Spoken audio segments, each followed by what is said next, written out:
Hello everyone. तो आज हम लोग जो है इंटरमीडिएट की फिजिक्स का पहले चैप्टर का एक बहुत अच्छा टॉपिक पढ़ने जा रहे हैं जिसका नाम है कूलाम का नियम। ठीक, तो आइए समझते हैं जरा ये कूलाम का नियम होता क्या है।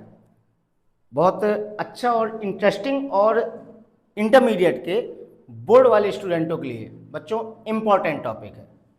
ठीक है बेटा, चलिए शुरू करते हैं।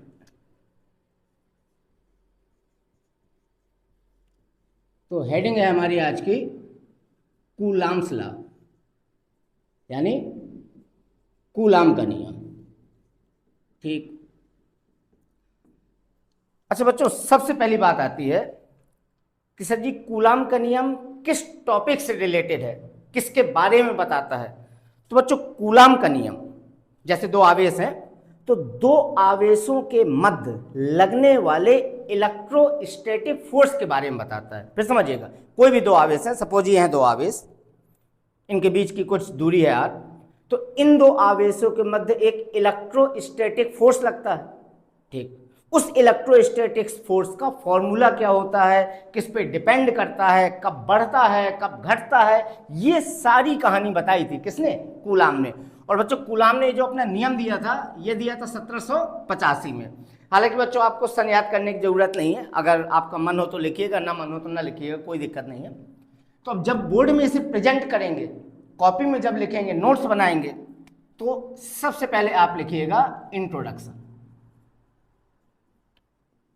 बिल्कुल सिस्टमेटिक वे पे बच्चों प्रेजेंट करेंगे, तो पहले इंट्रोडक्शन समझते हैं। ठीक, तो इंट्रोडक्शन में आपको कुछ नहीं लिखना, आपको केवल ये समझना है बिल्कुल नॉर्मल भाषा में कि कूलाम का नियम आवेशों के मध्य लगने वाले इलेक्ट्रोस्टैटिक्स फोर्स के बारे में बताता है। ठीक, दूसरी एक बहुत इंपॉर्टेंट बात बच्चों, इस नियम का कोई सैद्धांतिक सत्यापन नहीं है, मतलब मैथमेटिकल प्रूफ नहीं है। अच्छा सर जी, जब मैथमेटिकल प्रूफ नहीं है तो आया कहां से, तो बच्चों ये आधारित है प्रयोगों पे।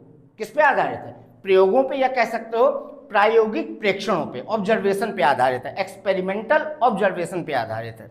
ठीक, एक और अच्छी खास इंपॉर्टेंट बात बच्चों, कूलाम का नियम ध्यान रखिएगा स्थिर बिंदु आवेशों में लागू होता है। ध्यान रखिएगा बच्चों, आवेश स्थिर होने चाहिए और पॉइंट चार्ज होने चाहिए। कैसे चार्ज, पॉइंट चार्ज। ठीक, तो पहले अपन लोग लिख देंगे इंट्रोडक्शन में कि कूलाम का नियम आवेशों के मध्य लगने वाले इलेक्ट्रोस्टैटिक फोर्स के बारे में बताता है। इस नियम का कोई सैद्धांतिक सत्यापन नहीं है, यह केवल प्रायोगिक प्रेक्षणों पर आधारित है। फिर तीसरी एक लाइन, कूलाम का नियम स्थिर बिंदु आवेशों में लागू होता है। बच्चों ध्यान रखिएगा, स्थिर बिंदु आवेशों में। ठीक, तो ये कहानी अपन लोग लिख देंगे कहे में, इंट्रोडक्शन में। अब इंट्रोडक्शन के बाद जो है बच्चों अपन लोग लिखेंगे इसका स्टेटमेंट, यानी कथन, मतलब कूलाम ने कहा क्या था इलेक्ट्रोस्टैटिक्स फोर्स के बारे में।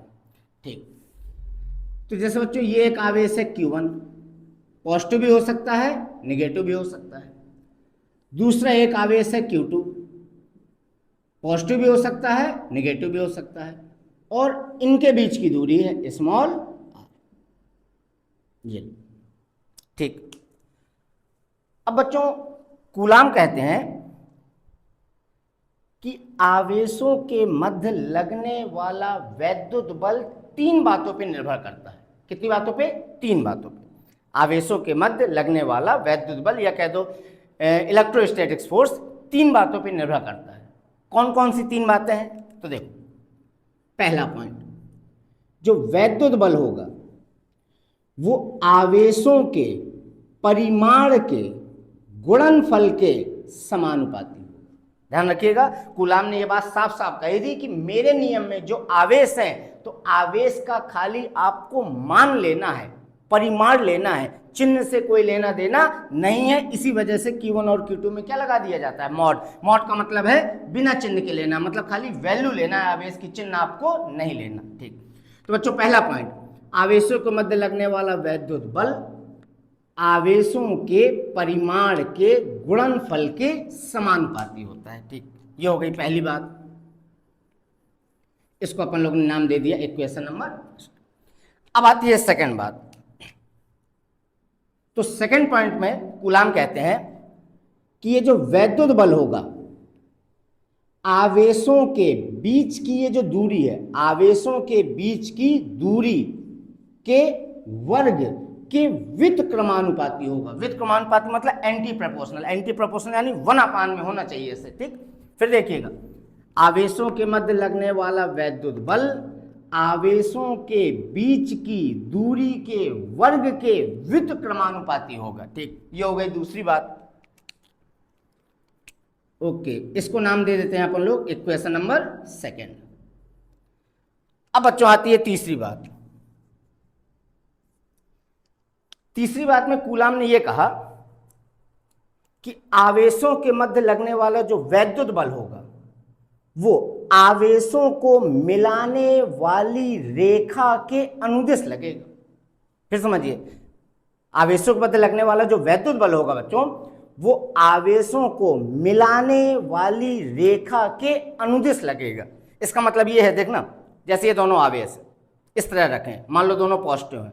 अगर दोनों पॉजिटिव हैं तो एक दूसरे को क्या करेंगे, प्रतिकर्षित।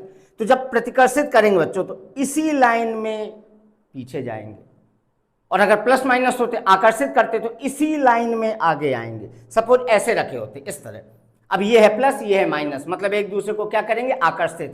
तो बच्चों इसी लाइन में आगे आएंगे, और अगर दोनों प्लस प्लस के होते तो इसी लाइन में पीछे जाएंगे। ओके बच्चों, तो तीसरी बात है, आवेशों के मध्य लगने वाला वैद्युत बल आवेशों को मिलाने वाली रेखा के अनुदिश लगता है। ये तीन बातें हैं, ठीक। अब बच्चों फॉर्मूला बनाने के लिए ये जो दो समीकरण हैं इन दोनों को मिला लेंगे। तीसरी बात थ्योरेटिकल है, ठीक है। तो अपन लोग ने यहां पे लिखा दोनों समीकरणों को मिलाने पर। तो जब बच्चों दोनों समीकरण को मिलाएंगे तो देखिए कुछ इस टाइप का बनेगा, Fe proportional mod of Q1 mod of Q2 और इनटू में 1/r², ठीक है। तो 1 का इसमें बड़ा यही रहेगा, तो अपान में कितना बचेगा, r²। अब हमें पता है जब भी प्रोपोर्शनल हटाते हैं तो एक जो है कांस्टेंट आ जाता है, तो Fe बराबर यहाँ पे एक कांस्टेंट आ जाएगा k, ठीक। और यहाँ पे लिखा है mod of Q1 mod of Q2, अपान में लिखा है r²।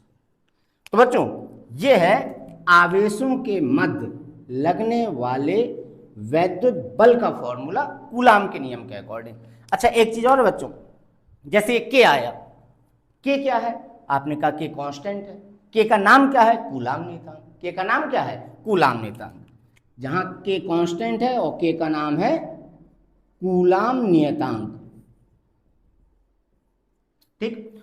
और बच्चों के का फुल फॉर्म होता है 1/4 पाई एप्सिलॉन नॉट। और एक चीज देखो, जैसे मैंने बच्चों के की जगह 1/4 पाई एप्सिलॉन नॉट लिखा है, ओके, क्यों, क्योंकि हम स्टार्टिंग में ये मान के चल रहे हैं कि अभी आवेशों के बीच क्या है, निर्वात या वायु, क्या है बीच में, निर्वात या वायु। अच्छा आप ये भी कह सकते हो कि ये फॉर्मूला तब वैलिड है जब आवेशों के बीच क्या हो, आवेशों के बीच निर्वात या वायु हो, ठीक है भैया। अगर बच्चों आवेशों के बीच कोई मीडियम आ जाता उसकी भी कंडीशन है, अगर आवेशों के बीच कोई परावैद्युत पदार्थ आ जाता उसकी भी कंडीशन है। लेकिन पेपर में कूलाम का नियम आएगा अगर, तो आपको पहले इंट्रोडक्शन डालना है, फिर स्टेटमेंट डालना है, ठीक। स्टेटमेंट इस तरह लिख दीजिएगा पूरा यहां तक। अच्छा इसके बाद बच्चों 2-3 पॉइंट हैं कूलाम के नियम के बारे में, तो आप उन्हें चाहो तो की पॉइंट डाल के लिख सकते हैं, की पॉइंट, ठीक। पहला पॉइंट यह है कि कूलाम के नियम के अकॉर्डिंग जो वैद्युत बल है वो संरक्षी बल है। फिर समझिएगा, कूलाम के नियम के अकॉर्डिंग जो वैद्युत बल है वो कैसा है, संरक्षी, ठीक। पहला हो गया। दूसरा पॉइंट, आप देखो बच्चों कूलाम के नियम में क्या आपको r² दिख रहा है, दिख रहा है, सामने दिख रहा है कि बटे में दिख रहा है, अपान में दिख रहा है, अपान में दिख रहा है। इसका मतलब कूलाम का नियम किसका पालन करेगा, व्युत्क्रम वर्ग नियम का पालन करेगा। और बच्चों फिजिक्स के किसी भी फॉर्मूले में अगर अपान में आर स्क्वायर है तो ये लाइन सब में कॉमन है, आप लिख सकते हो कि हाँ भैया ये विस्कोम्बर्ग नियम का पालन करेगा। और एक तीसरा पॉइंट आप लिख सकते हो, क्या? कूलाम का नियम न्यूटन के थर्ड लॉ को फॉलो करता है, मतलब न्यूटन के क्रिया प्रतिक्रिया नियम का पालन करता है। तो ये 3 पॉइंट आप की पॉइंट डाल के लिख सकते हो। तो बच्चों पेपर में अगर आता है तो इस तरह आप पूरा कूलाम का नियम लिख दीजिएगा। ओके बच्चों।